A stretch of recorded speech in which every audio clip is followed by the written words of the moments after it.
dari mahasiswa UNP Prodi PPKN Aplikasi Sosial.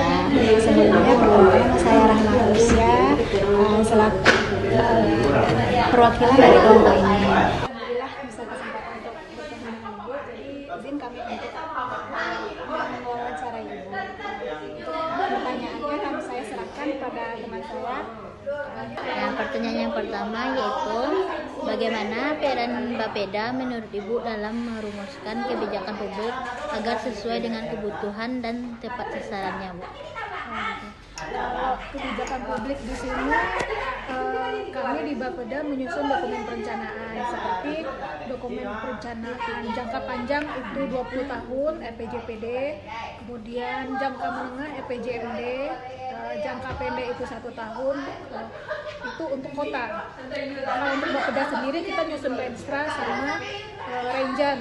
Nah, dalam proses penyusunan dokumen perencanaan itu ada prinsipnya itu bottom up dan top down. Nah, kalau bottom up ini kita menjaring usulan dari masyarakat melalui diawali dengan rembuk warga. Rembuk warga tuh biasanya misalnya kita menyusun dokumen perencanaan 2027, itu Desember 2025 kita sudah mulai rembuk warga. Itu rembuk warga ini RT RW berkumpul.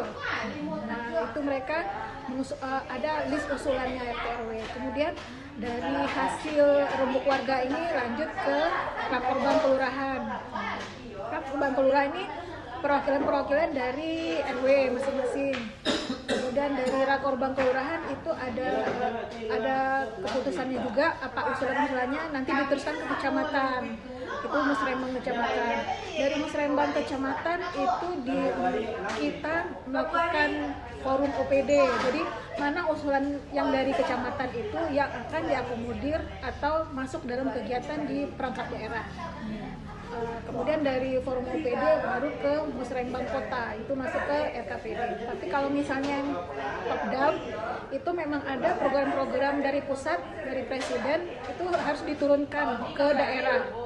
Program-program ini kalau mulai dari RPJMD terbaru kita ada target-target imperatif. Jadi dari program sudah ditetapkan kita harus dari pusat sudah ditetapkan Kota Padang targetnya segini. Nah, kita harus mencapai target itu.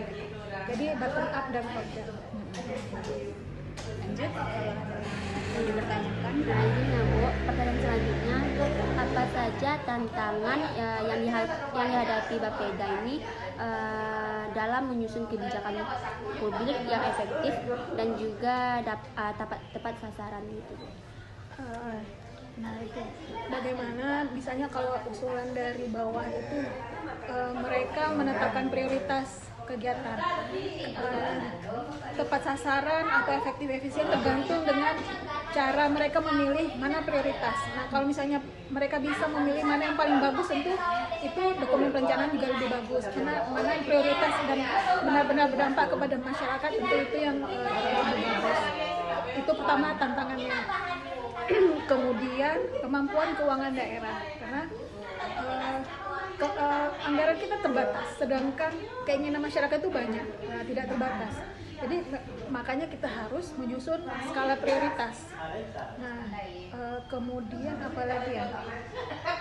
Karena anggaran terbatas ini memang kita akui tidak semua usulan dari masyarakat yang kita kumpulkan, hanya memang sebagian kecil usulan dari masyarakat yang diakomodir. Cuman memang ini proses yang harus dijalani sesuai dengan Permendagri nomor 86 tahun 2017. Prosesnya memang harus begitu, jadi harus tetap dilalui. Nah, itu kadang-kadang dari masyarakat mereka sudah apatis, ini paling ini cuma seremonial aja gitu. Kalau misalnya proses-proses kita menjaring usulan itu dianggap itu hanya seremonial, padahal kita memang itu yang harus kita jalani. Baik, Bu, pertanyaan selanjutnya nih, Bu, apakah ada kebijakan publik yang dinilai sudah berhasil dijalankan oleh Bapeda pada saat sekarang ini? Nah, jika ada, faktor keberhasilannya itu apa? Kebijakan publik ini berarti kalau terkait dokumen perencanaan itu evaluasi dokumen perencanaan kita ya. Kalau misalnya tahun sebelumnya, maksudnya dari wali kota sebelumnya itu rata-rata tercapai semua target kita.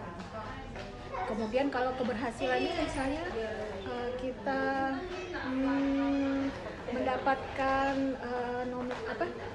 penghargaan IGA Awards, misalnya untuk inovasi pelayanan publik seperti itu. Kalau di Bapeda ini itu kebijakannya apa saja ya untuk masyarakat?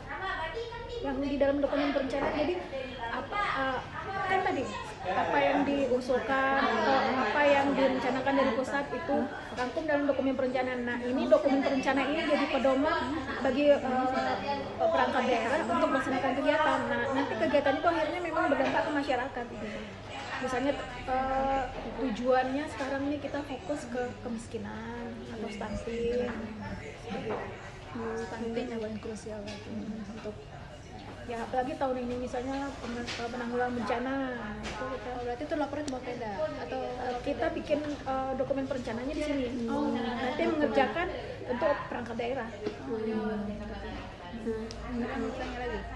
Nah, Bu, sejauh ini apakah masyarakat sudah dilibatkan dalam proses penyusunan kebijakan publik oleh Bapeda?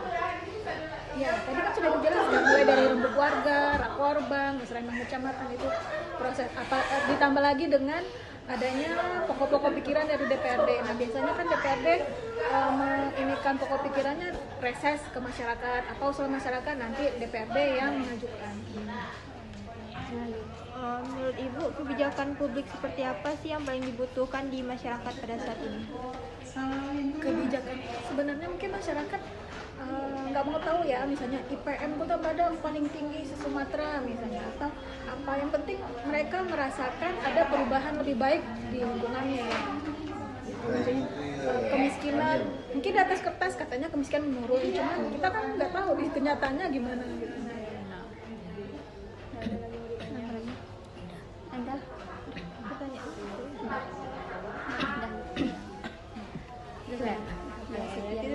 Udah sekian ya kita menanyakan kepada Ibu.